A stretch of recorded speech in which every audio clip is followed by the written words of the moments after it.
बिस्मिल्लाहिर्रहमानिर्रहीम। अस्सलाम वालेकुम नाजरीन। भगवत मान फट पड़े हैं। मोदी सरकार के लिए खुला पैगाम है दिया है उन्होंने। कांग्रेस पार्टी में पंजाबी सिखों को किसान एहतजाज में शामिल होने के लिए और किसानों पर जो नजायज़ मुकदमा दर्ज हैं उनको ख़त्म करने के लिए आवाज़ बुलंद कर दी है। VOA ऑफिशियल यूट्यूब चैनल पर आप सबको खुशामदीद। नए आने वाले नाजरीन से गुजारिश है कि हमारे चैनल को ज़रूर सब्सक्राइब कर दें ताकि बर वक्त वीडियो आप तक पहुंचती रहे।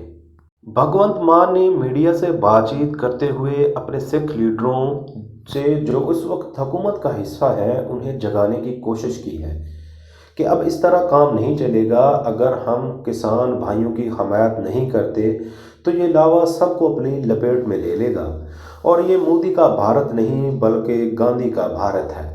हम इसे मोदी का भारत नहीं बनने देंगे। भगवंत मान ने अपने भारतीय सिख लीडरों को आगाह किया है कि जिस तरह हम अपने मुतालबात और दीगर कामों के लिए सरकार से अपनी बातें मनवा लेते हैं तो हम हुकूमती लीडर मिलकर मोदी और अमित शाह से मुलाकात क्यों ना करें और इस मसले को जल्द अज जल्द हल करें। किसान सख्त सर्दी में सिरापा एहतजाज हैं और ये हमारे मुल्क के किसान और भाई हैं।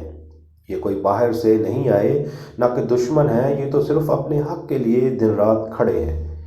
हम अपने मुल्क को किस तरफ धकेल रहे हैं। भगवत मान ने मोदी को बातों बातों में सब कुछ समझा दिया है कि अगर 1984 वाला सीन दोहराया तो किसान सिख हुकूमत से टकरा जाएंगे। सिख किसानों का सब्र अब ख़त्म होता जा रहा है और जिन किसानों को पकड़कर जेल में रखा है, इन पर नाजायज़ मुकदमा दर्ज हैं, इन्हें छुड़ाया जाए। और उन्होंने मोदी मीडिया को भी खरी खरी सुना दी हैं कि मीडिया ने किसानों के खिलाफ गलत रिपोर्टिंग की है कि किसान भाग गए हैं, मुतालबात तस्लीम हो गए हैं। जो अब किसान बैठे हैं ये खालिस्तानी हैं और भारत को तोड़ना चाहते हैं। और मज़ीद इल्ज़ामात लगाए कि पाकिस्तान की ISI पैसे दे रही है। पाकिस्तान गरीब बेरोज़गार मुल्क है, अवाम शदीद मुश्किलात का शिकार है। तो हम ये पैसा अपने मुल्क में लगाने की बजाय दूसरे मुल्क के अवाम पे क्यों खर्च करेंगे।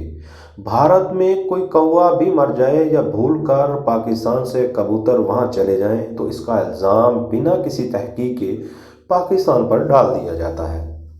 क्या हमारी ISI के पास कोई और काम नहीं। सोचने की बात है कि मोदी और इसके हवारी हमसाया मुल्क पाकिस्तान पर इल्ज़ाम लगाकर सिर्फ दुनिया की तवज्जो हटाने की कोशिश कर रहे हैं और अपने ही लोगों को भड़का रहे हैं।